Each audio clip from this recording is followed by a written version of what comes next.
ये कहानी कोल टर्नर नाम के एक साधारण लड़के की है, जिसे सैडी नाम की एक रहस्यमयी लड़की से प्यार हो जाता है। लेकिन जैसे जैसे कोल को सैडी की सच्चाई पता चलती है, उसकी पूरी जिंदगी बदल जाती है। कहानी की शुरुआत वाशिंगटन डीसी के एक दृश्य से होती है, जहां हम सैडी को एक गाड़ी चलाते हुए देखते हैं। तभी डॉक्टर क्लाउडिया एंड्स का कॉल आता है और क्लाउडिया बताती है कि एक लड़की की मौत हो गई है।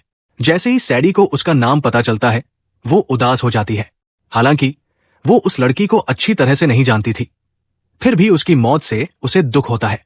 सबका मानना था कि सैडी और उस लड़की की जिंदगी में बहुत सी समानताएं थी। दोनों की उम्र एक जैसी थी, दोनों एक ही काम करती थी, और यहां तक कि उनका घर भी एक जैसा दिखता था। फिर हमारे सामने एक बाजार का दृश्य आता है, जहां हम कोल नाम के एक लड़के को देखते हैं जो पौधे बेच रहा है, लेकिन थोड़ा उदास भी है। हाल ही में उसका ब्रेकअप हुआ है और वो उसी के बारे में सोच रहा है। तभी हम एडाना नाम की एक महिला को देखते हैं।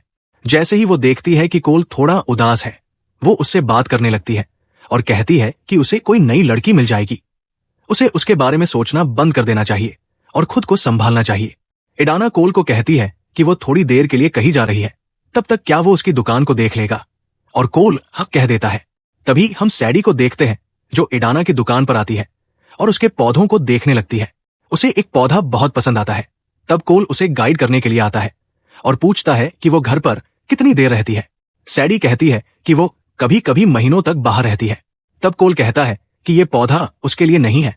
अगर इसे रोज पानी नहीं दिया गया तो ये बहुत जल्दी मर सकता है। लेकिन सैडी कहती है कि उसे यही पौधा चाहिए। तब कोल मना कर देता है और कहता है कि वो उसे ये पौधा नहीं बेचने देगा। इसी वक्त एडाना आ जाती है। उसे इस बात से कोई फर्क नहीं पड़ता कि पौधे को कितना पानी दिया जाएगा। वो पौधा सैडी को बेच देती है। सैडी पौधा लेकर निकल जाती है और एडाना कोल को समझाने लगती है। कोल कहता है कि उसे वो पौधा नहीं बेचना चाहिए था, वो उसे मार देगी। तब एडाना कोल को कहती है कि उसे अभी भी पौधे की चिंता है। उसके सामने एक खूबसूरत लड़की थी। उसे पटाने के बजाय वो उससे झगड़ा कर रहा था। अभी भी देर नहीं हुई है, उसके पीछे जाओ और उसे डेट के लिए पूछो। कोल को भी ये आइडिया अच्छा लगता है और वो भागता हुआ जाता है और उससे पूछता है कि क्या वे कॉफी पर जा सकते हैं। ये सुनकर सैडी हैरान रह जाती है और कहती है कि क्या वो भूल गया कि अभी अभी उनका झगड़ा हुआ था और झगड़े के बाद कोई किसी को कॉफी के लिए नहीं पूछता। वो उसके साथ कॉफी पर नहीं जाएगी। ये सुनकर कोल निराश हो जाता है, लेकिन जब वो जा रहा होता है तभी सैडी उसे वापस बुलाती है और कहती है कि निराश होने की जरूरत नहीं है, वे कॉफी तो पी ही सकते हैं। कोल आकर उसकी गाड़ी में बैठ जाता है। फिर वे कॉफी लेते हैं और पूरे शहर में घूमने लगते हैं।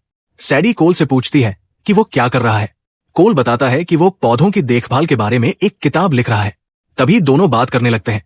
सैडी बताती है कि उसे हॉरर फिल्में डराती नहीं है, क्योंकि उसने खुद चुना है कि वो जिंदगी में किसी भी चीज से नहीं डरेगी। ये बात कोल को बहुत प्रभावित करती है। सैडी अपनी जिंदगी के बारे में और बातें बताती है कि जब वो छोटी थी तब वे दूसरे देश में रहते थे, लेकिन जब दिक्कतें बढ़ने लगी तब उसकी मां वहां से भाग गई। उस वक्त वे बहुत डरे हुए थे, लेकिन सैडी की मां कभी भी कमजोर नहीं पड़ी। उसने हमेशा बहादुरी दिखाई और सैडी भी वैसी ही बनना चाहती है कि चाहे कुछ भी हो जाए, वो हर समय मजबूत रहे। जब से उसने ये फैसला लिया है, तब से कोई भी चीज उसे नहीं डरा पाती। इसी तरह दोनों पूरा दिन एक साथ बिताते हैं और रात में एक बार में जाते हैं। सैडी खड़ी होकर गाना गाने लगती है। वो बार बार कोल को बुलाती है कि वो भी गाए, लेकिन कोल नहीं जाता। उसे बहुत शर्म आती है, लेकिन पूरी रात वे दोनों एक साथ रहते हैं। सैडी कोल को बताती है कि उसकी अपने पार्टनर से क्या उम्मीदें हैं।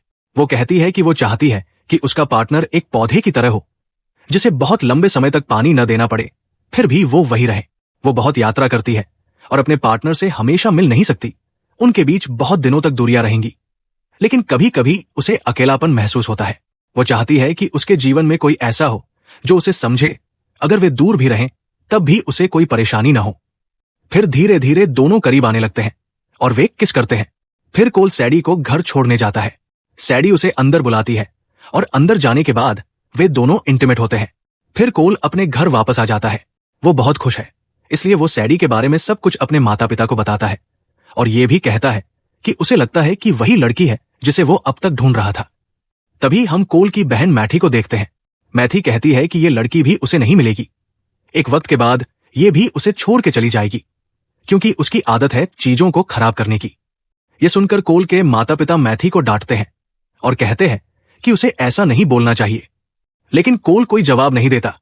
धीरे धीरे कोल की परेशानियां बढ़ने लगती हैं और जब उसके पिता ये देखते हैं तो वे अलग अलग सिद्धांत बताते हैं कि लड़कियां जवाब क्यों नहीं देती हैं। तब मैथी चिल्लाकर कहती है कि उन्हें सिद्धांत नहीं लगाने चाहिए। क्या उन्हें साफ साफ नहीं दिख रहा कि उस लड़की ने उसे घोस्ट कर दिया है? कुछ दिनों के बाद कोल को याद आता है कि उसका इन्हेलर गायब है और उसने अपना इन्हेलर सैडी के पर्स में रखा था। उसने अपने इन्हेलर में एक ट्रैकर लगाया था, इसलिए अब वो अपने इन्हेलर को ट्रैक करने लगता है। तब उसे पता चलता है कि सैडी अभी लंदन में है। ये देखकर वो सोच में पड़ जाता है कि शायद अब वो उससे कभी नहीं मिल पाएगा। लेकिन तुरंत ही वो फैसला करता है कि वो उसे सरप्राइज देने के लिए लंदन जाएगा। उसके माता पिता भी उसका समर्थन करते हैं और कहते हैं कि उसे जाना चाहिए, उसे अच्छा लगेगा। लेकिन मैथी फिर से कहती है कि यह बहुत गलत आइडिया है, उसे नहीं जाना चाहिए। लेकिन कोल अपनी बहन की नहीं सुनता और अगले दिन लंदन पहुंच जाता है और सैडी को ट्रैक करने लगता है। तभी कुछ लोग उसे किडनैप कर लेते हैं और उसे एक लैब में बंद कर देते हैं जहां बहुत खतरनाक कीड़े हैं जिनका इस्तेमाल वे लोगों को टॉर्चर करने के लिए करते हैं। कोल अपने सामने एक आदमी को देखता है जो उसे टैक्समैन कहकर बुलाता है। कोल समझाने लगता है कि उन्हें शायद गलत फहमी हुई है, वो सिर्फ एक किसान है, उन्हें उसे टॉर्चर नहीं करना चाहिए। लेकिन आदमी कोल की बात नहीं मानता और उसे टॉर्चर करने के लिए एक कीड़ा लेकर आता है। तभी दीवार टूट जाती है और सैडी बंदूक लेकर अंदर आती है और एक एक करके सबको मारने लगती है। ये देखकर कोल को अपनी आंखों पर भरोसा नहीं होता, लेकिन सैडी ऐसे ही लोगों को मारती रहती है। फिर सबको मारने के बाद वो कोल को आजाद करवाती है और उसे भी एक बंदूक दे देती है। कोल कहता है कि वो इस बंदूक का क्या करेगा। सैडी समझाती है कि उसे मार देना है। तब वे दोनों भागने लगते हैं और बाहर आने के बाद उन्हें पता चलता है कि वे एक गुफा में थे और ये जगह पाकिस्तान है। तभी वहां सीआईए वाले आ जाते हैं। सैडी कोल को बताती है कि वो कोई आर्ट क्यूरेटर नहीं, सीआईए एजेंट है। उसने कोल से झूठ बोला था। कोल को बहुत गुस्सा आता है। फिर वे अपने सामने आती हुई एक बस को देखते हैं। सैडी बस को रोकती है और वे दोनों जाकर बस में बैठ जाते हैं और वहां से भागने लगते हैं। लेकिन सीआईए वाले अभी भी उनका पीछा कर रहे हैं। तभी एक सिपाही कूदकर बस के अंदर चढ़ जाता है। कोल सिपाही को नीचे फेंक देता है क्योंकि जब वो स्कूल में था तब उसने रेसलिंग सीखी थी। तभी सैडी कोल से कहती है कि वो उसके साथ सिर्फ एक बार सोई और उसके बाद से वो उसे स्टॉक कर रहा है। कोल गुस्सा हो जाता है और कहता है कि वो उसके पीछे यहां तक आया था। उसे लगा कि ये एक रोमांटिक जेस्चर होगा, लेकिन वो उसे स्टॉकर बुला रही है। तब सैडी फिर से लोगों को मारने में लग जाती है और एक वक्त के बाद वो सारी गाड़ियों को तबाह कर देती है। तभी उसे एहसास होता है कि अब बस खराब हो चुकी है, यहां से आगे बस नहीं जा पाएगी। तब दोनों पैदल जाने लगते हैं। तभी दूसरी तरफ हम लिविंग नाम के एक माफिया को देखते हैं। जितने भी लोग सैडी और कोल के पीछे लगे हैं वो सारे के सारे लिविंग के लोग बहुत ही ज्यादा गुस्से में हैं। वो पूरी की पूरी प्रोफाइल देखता है कोल की और उसे लगता है कि यही टैक्समैन है। तब उसने आदमियों को कहता है कि जो भी टैक्समैन को पकड़ेगा मैं उसे $1 मिलियन दूंगा। तब सारे लोग पीछे पड़ जाते हैं कोल के।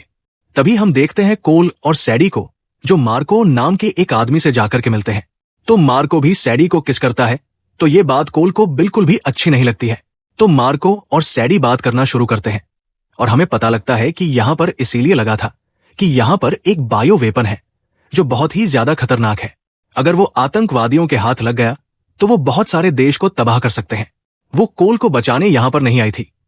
तो फिर से ये बात कोल को बुरी लगती है, लेकिन सैडी मार्को को कहती है कि मैं चाहती हूं कि तुम कोल को अमेरिका कैसे भी ट्रांसपोर्ट कर दो। तो मार्को ये बात मान जाती है।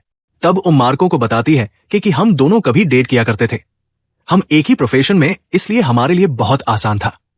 लेकिन जब मार्को कोल को लेकर के जा रहा होता है तभी एक आदमी मार्को को गोली मार देता है और उसने बंदूक तंग करके रखा है सैडी पे और वो कोल को भी अपने पास आने के लिए बोलता है और दोनों को कहता है कि मैं जैसा कहूं वैसा ही करना। लेकिन ये इन्हें कुछ करता उससे पहले लिपट नाम का आदमी उसे मार देता है। फिर इन दोनों को लेकर के जाता है वो एक कार में और बताता है कि मैं लिविंग के लिए काम करता हूं। तभी एक तीसरा आदमी मार देता है लिपट को और बताता है कि मेरा नाम गॉड है और तुम दोनों को मेरे साथ चलना पड़ेगा। फिर ये दोनों जान लगते हैं गॉड के साथ। तब एक गाड़ी आकर के गॉड को उड़ा देती है और ये दोनों आजाद हो जाते हैं और निकल पड़ते हैं अपने रास्ते पर। तब रास्ते में कॉल बताता है कि जब उन लोगों ने मुझे पकड़ा था तब वो बार बार मुझे मेरा पासपोर्ट पूछ रहे थे, आखिर इसका मतलब क्या है। तो सैडी को एहसास होता है कि इस बायो वेपन में पासकोड लगा है जो इसे भी पता नहीं। इसीलिए वो गुस्सा हो जाती है और कॉल के सर पर वार करती है, जिससे कॉल बेहोश हो जाता है। लेकिन अगली बार जैसे ही कॉल की आंख खोलती है, वो देखते हैं कि उसका सौदा कर रही है।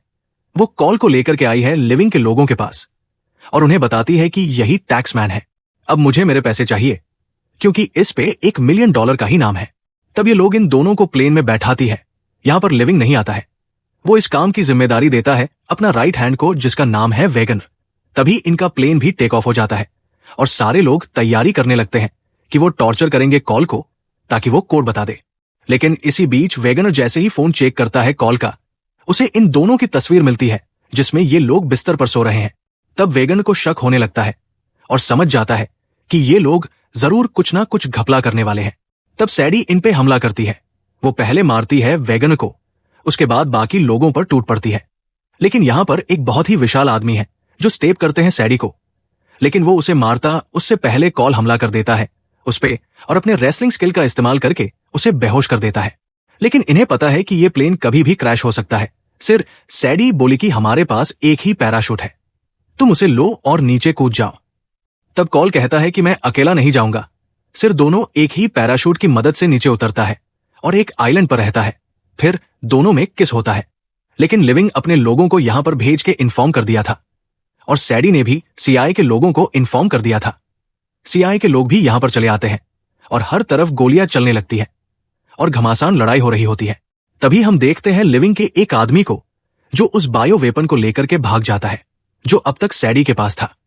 तब सीआईए वाले इन दोनों को लेकर के जाते हैं अपने हेडक्वार्टर वर्शनिया में और मोंटेज एक्शन नाम का एक आदमी इनके सामने होता है जो इन दोनों से पूछताछ करने वाला है। लेकिन पूरे समय सैडी और कॉल लड़ते रहते हैं।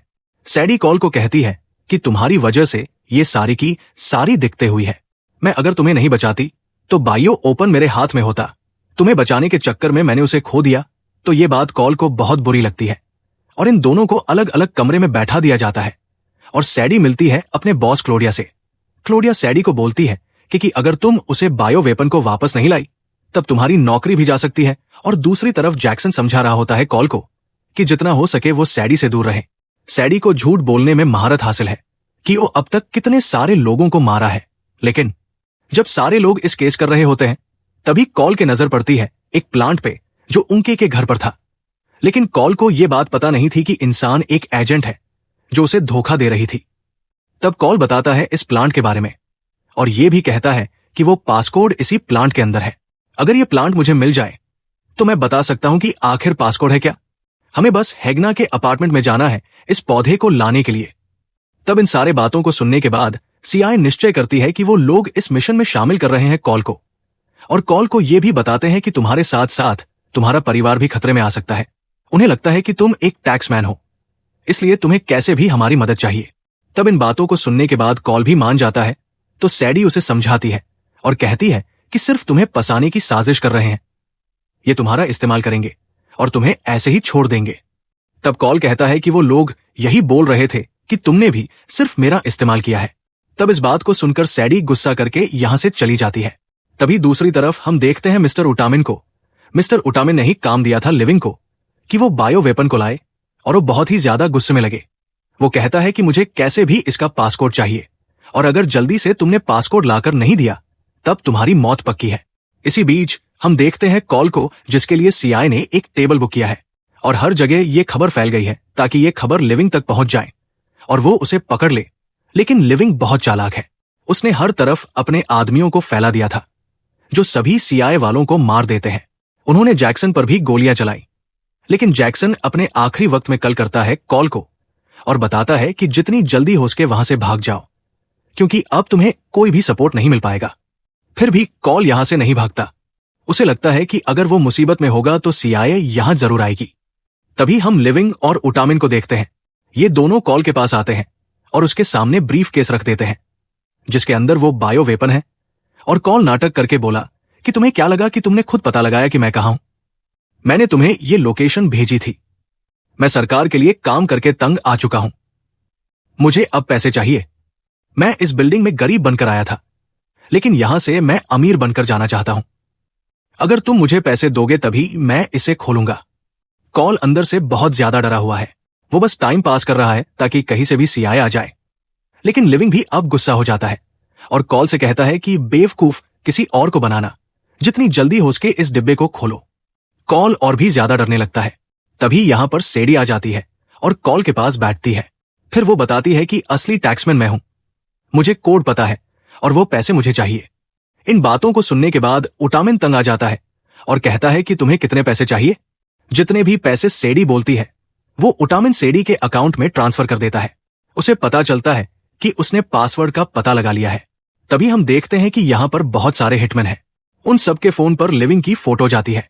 लिविंग के सिर पर बहुत बड़ा इनाम रखा है। तभी सैडी उस वपोन को उठाता है और यहां से भागने लगते हैं। चारों तरफ गोलियां चलने लगती है और एक एक करके सारे लोग मारे जाते हैं। उटामिन और लिविंग के लोग हमला कर रहे हैं कॉल और सैडी पे।